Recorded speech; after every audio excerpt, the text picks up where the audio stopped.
when we deny ourselves of food, it's like our body goes into panic. Our cortisol levels rise and, we start to go into fight or flight.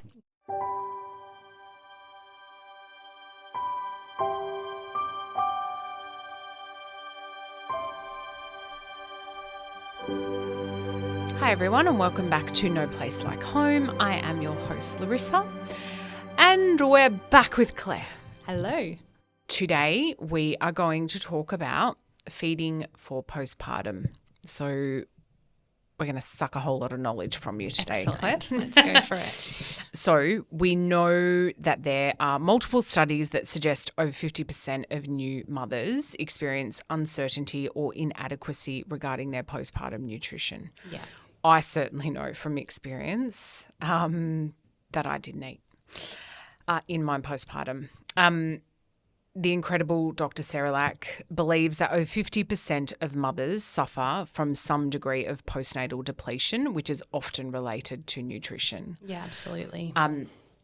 We know, working at home, that this has formed one of the biggest changes in our guests when they're staying. Absolutely. Certainly from my perspective, I probably quite naively, when starting this, thought, oh, it's just going to be so nice that they don't have to think about cooking and like they can just be fed and, and it has absolutely become one of the strongest pillars of what we do and provide at home. Absolutely.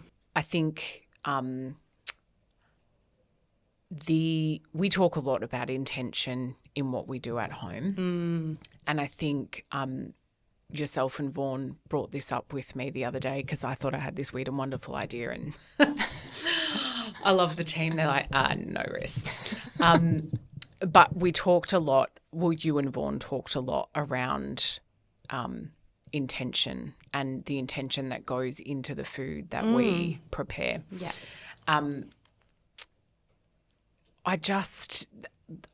It has still to this day blows my mind at what regular eating, forget about even the nutrient dense part of what we provide, but for anyone at home, just the regularity of meals and eating is phenomenal in the difference it makes to a person's mental health.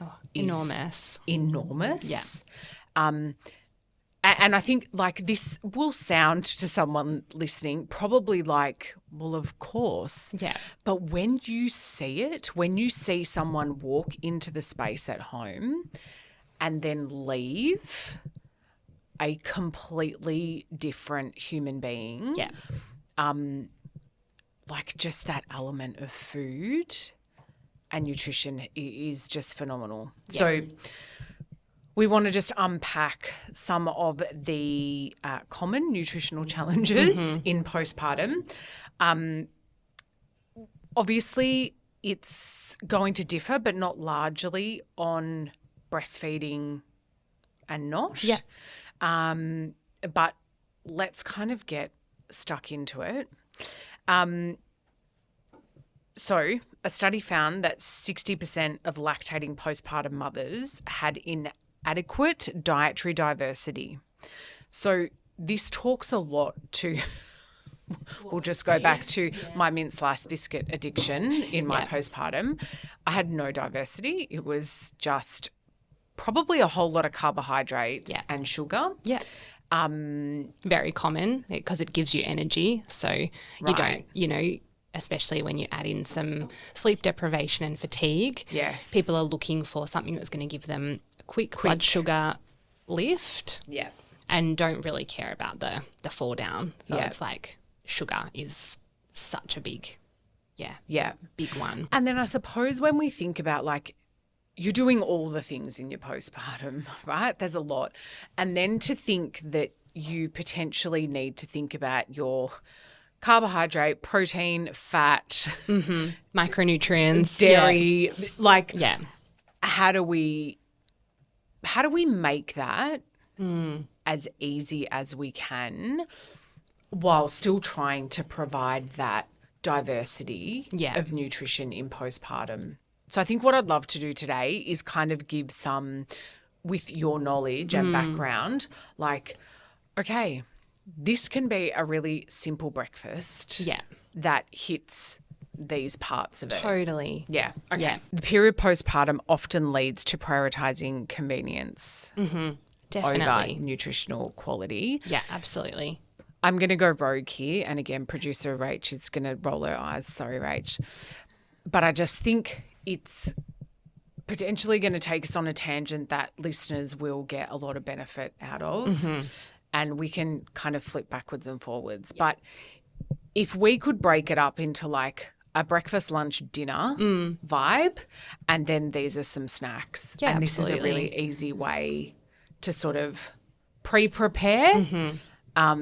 And then this is how quick it can be. Only because I know as well that the information that I hear you and Vaughan and the team provide to guests is like, I hear you always saying, this is just really quick. Just do this. Like, and people are like, oh my God, yeah, that is. I think we have a tendency to overcomplicate things, you know, and we think we've got to have these big elaborate meals to hit all of our nutritional requirements. And then you add in, you know, thinking about, you know, just what people need in order to recover from birth, let alone the additional caloric needs of someone when they're breastfeeding. So, you know, you're looking at 300 to 500 extra calories a day, which can be close to an extra meal for some people.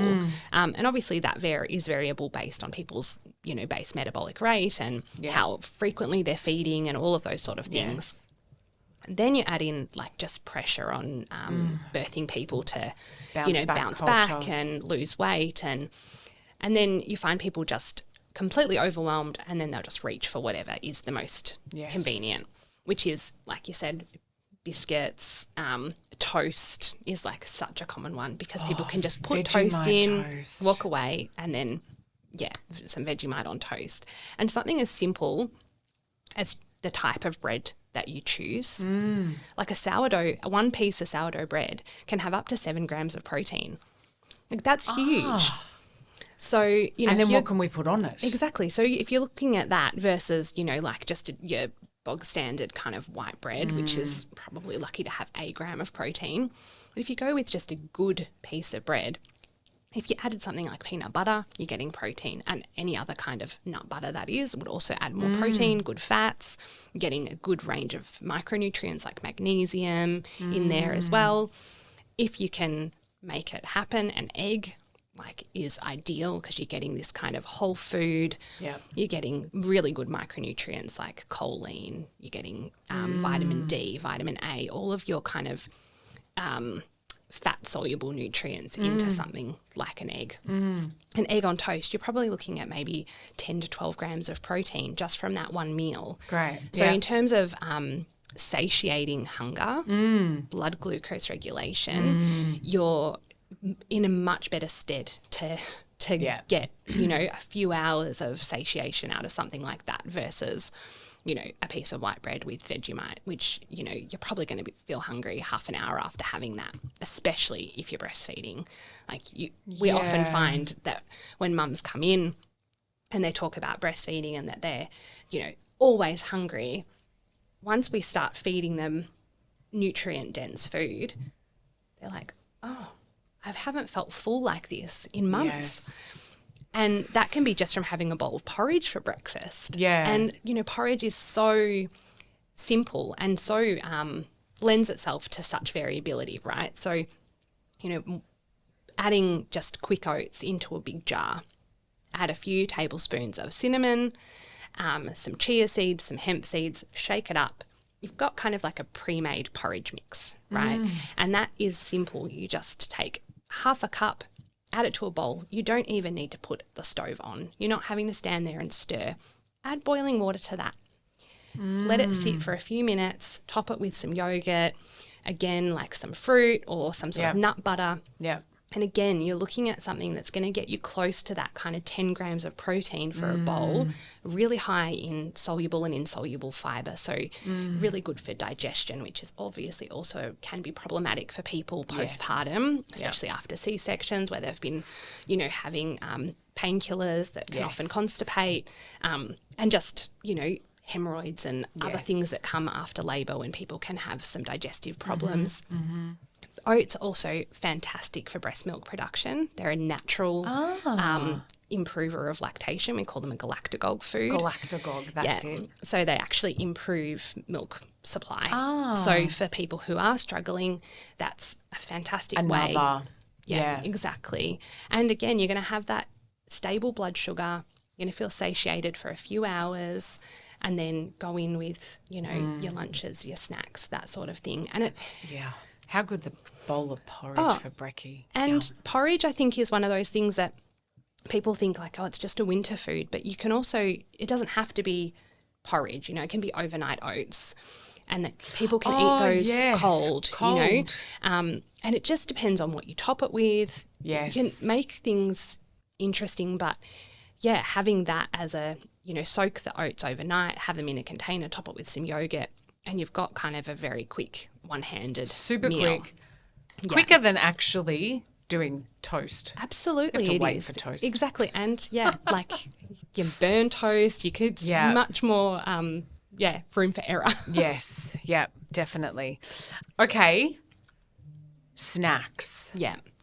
Snacks are, I think so much of this can come down to, you know, prior planning. Like we talk a lot with guests about carving out some time in their week with the support of their, you know, partner or support people just to do, you know, even an hour or two of meal prep. And that can be as simple as just chopping up veggies and putting them in a container in the fridge.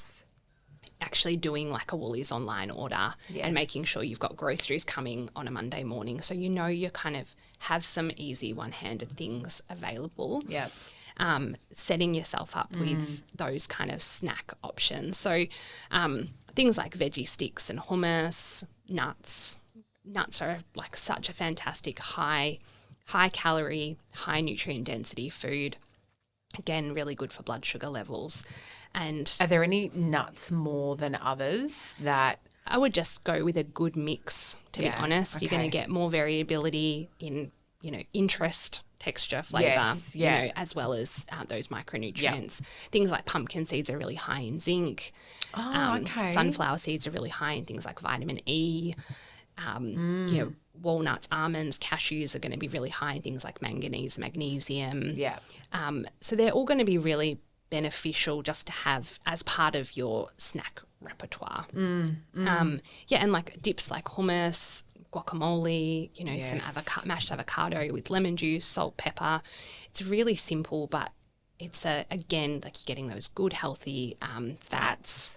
You're getting some magnesium. You're really helping bolster those fat-soluble nutrients going in. They need fat for absorption. And like fat is such an important component of healing and hormone production. And when you think about the kind of hormonal roller coaster people are on in their postpartum, like fat is such an important part of that. Which is such a it doesn't feel like a normal conversation, particularly in that bounce back culture, to talk about fats being such a good thing. Yeah. And I think just like in women and birthing people in general, like we've just grown up in this world of being scared of the word fat, and like fat in food is so important for people who are cycling with their hormones. Like it's an essential part of you know, estrogen production. We need good fats. So another really good fatty kind of option would be something like a chia pudding. Chia is really high in omega-3s. Really good source of magnesium, manganese Fibre? fibre. So it's really, really good. Chia pudding is something you can make in advance. And you can add so much into that. So variable. I put collagen in mine. Absolutely. You can add protein powder. Coconut milk, almond milk, whatever your flavour preference is. Stir in some natural yogurt. Again, like just seasonal fruits on top is something, you know, that you can have that as that's a small meal, or you can have that as a snack. Yeah. Yeah. And again, it's really easy. Super easy. Yeah. Like you're talking maybe less than 5 minutes in prep. Yeah. Iron is a really big part of what a lot of people are lacking in. What would be good, quick sources of iron? Yeah. Because for me, the first thing that comes to mind is a steak, right? Yeah. And meat. Yeah. But that's not great on the digestive system, straight up. Yeah. Postpartum. Yeah. So what would be some good sources of iron? So iron it's one of those that is obviously really important in postpartum, particularly if there's been any like hemorrhaging or anything like that. Yes. But it is also something that needs to be checked. Yes. In postpartum. That's a great point. You know, supplementing with iron can be really beneficial in postpartum, but I always like to see someone's bloods at that 6 week mark. Yes. And if there is, you know, low iron identified, sometimes it can be beneficial to add in a supplement and then use that to supplement the diet. Yes. You know, so things like, yes, a steak is great source of heme iron, but other things like legumes, like we do things with lentils and super greens, so kale, spinach, we do a fantastic super green lentil soup. I was just about to say this, absolutely delicious. Yum. That can be done in a slow cooker or Instapot pressure cooker type thing, and it again, like really low in terms of prep time. Like you're talking about chopping some onions, some carrots, adding in some dry lentils, stock, some frozen spinach or kale. And you can do that in bulk. You can do that in bulk. Absolutely. And, you know, for freezer space, you know, freezing things into Ziploc bags once they've cooled down so you can lay them flat in your freezer. They actually thaw a lot faster in that kind of freezing that way as well, rather than in big containers in a block, which is like a lot more time consuming. It's a great idea. And it adds, you know, again, you're getting protein, fibre, iron, diversity of food.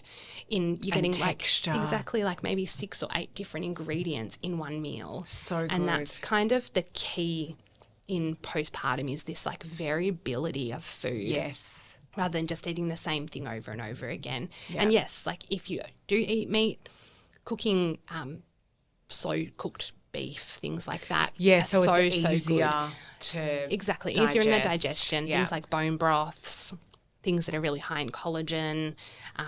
Like slow cooked, like adding like lentils with, you know, some kind of slow cooked beef in it would be amazing.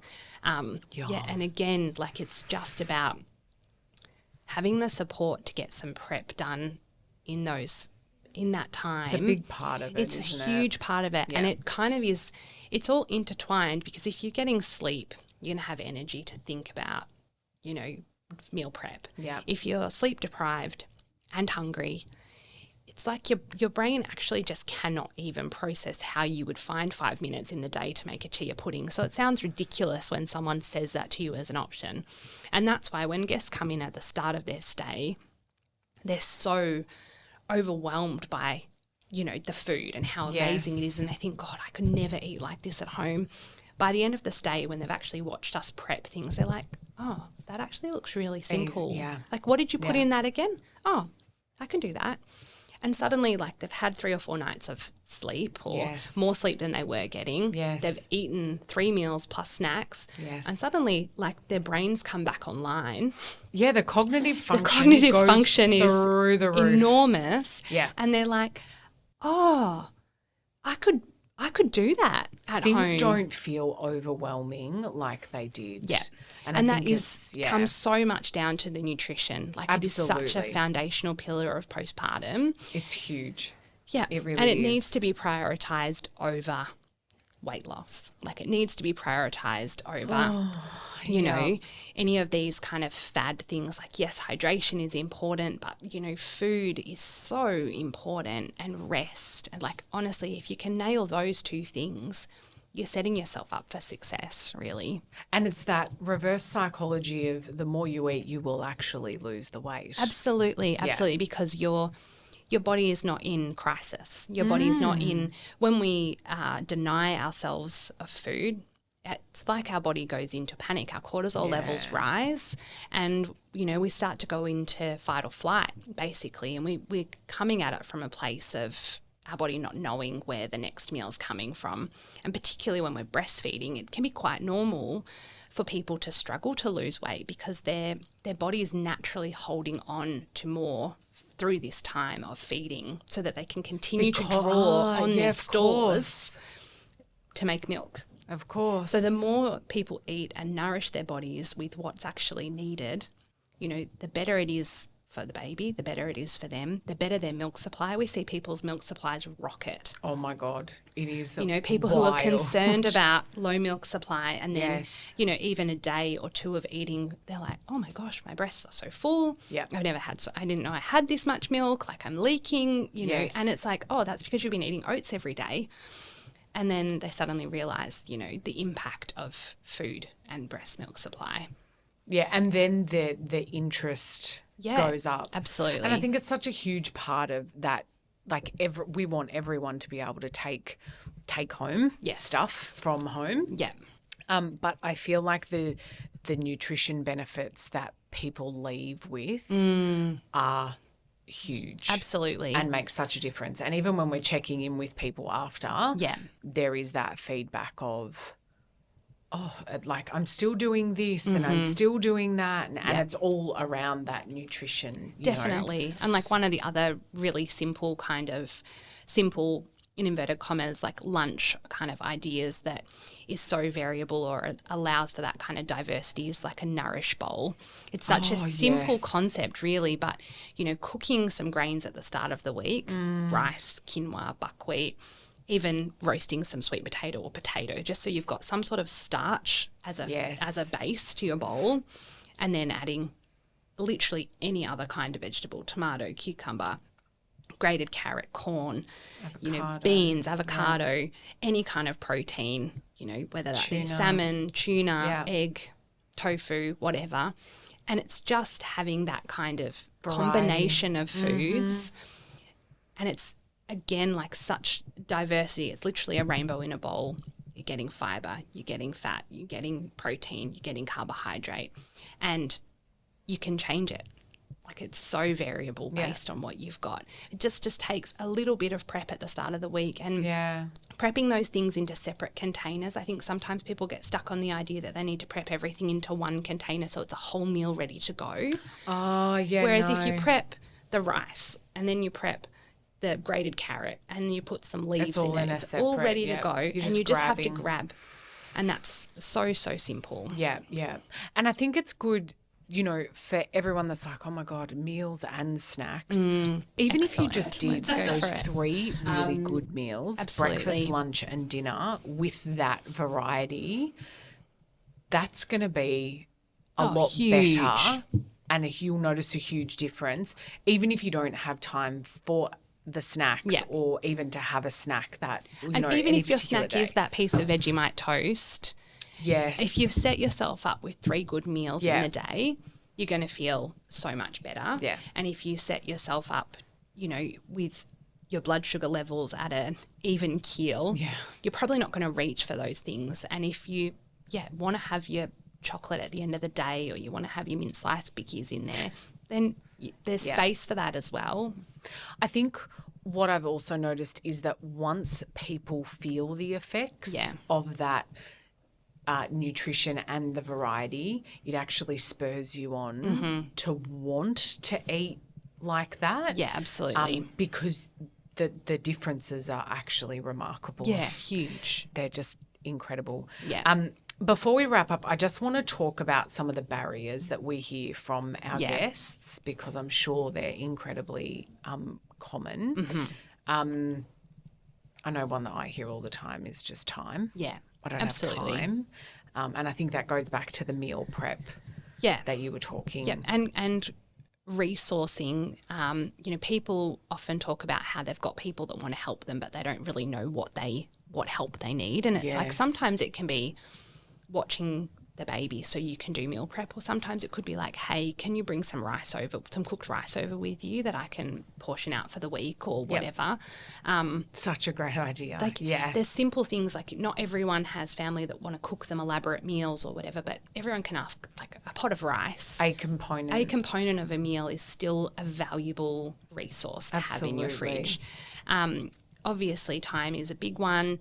Financial restrictions or constraints. Food is expensive at the moment. So really looking at what are some cost-effective foods you can add in. So like legumes are really cheap. Yes. Frozen veg is typically much cheaper than fresh veg and lasts a lot longer, especially if you aren't able to cook it all at once or you're worried about food spoiling, because there's nothing more expensive than throwing food in the bin.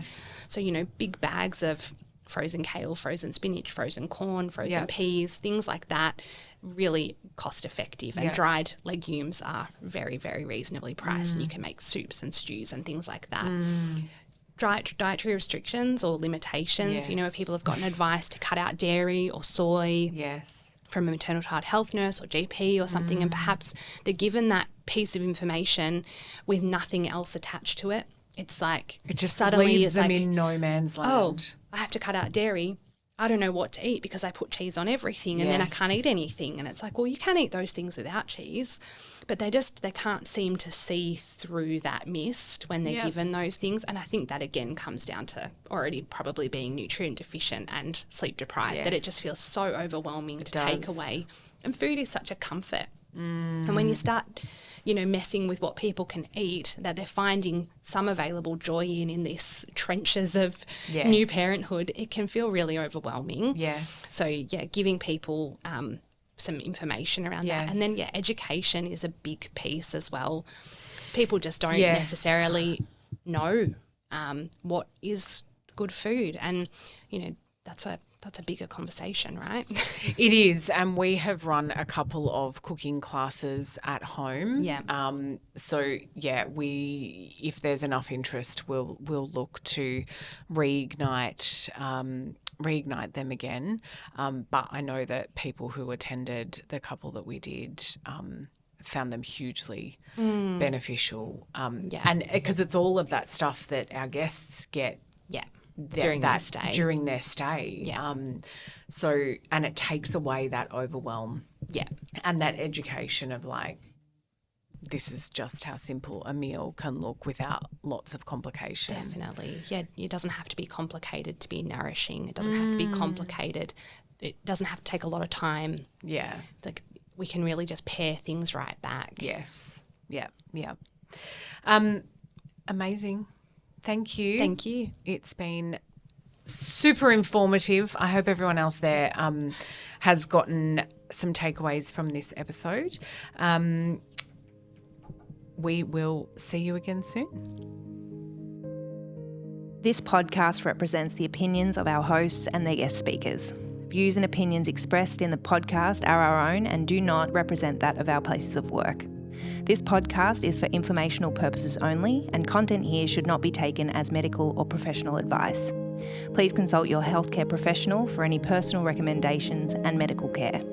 While we make every effort to ensure that the information we are sharing is accurate based on the best available information at the time of recording, we welcome any comments, suggestions or feedback via our website contact form, home.com.au/contact. Names and details of personal experiences may have been changed to allow for anonymity and privacy. To join the conversation, join us on social media at Home Postpartum.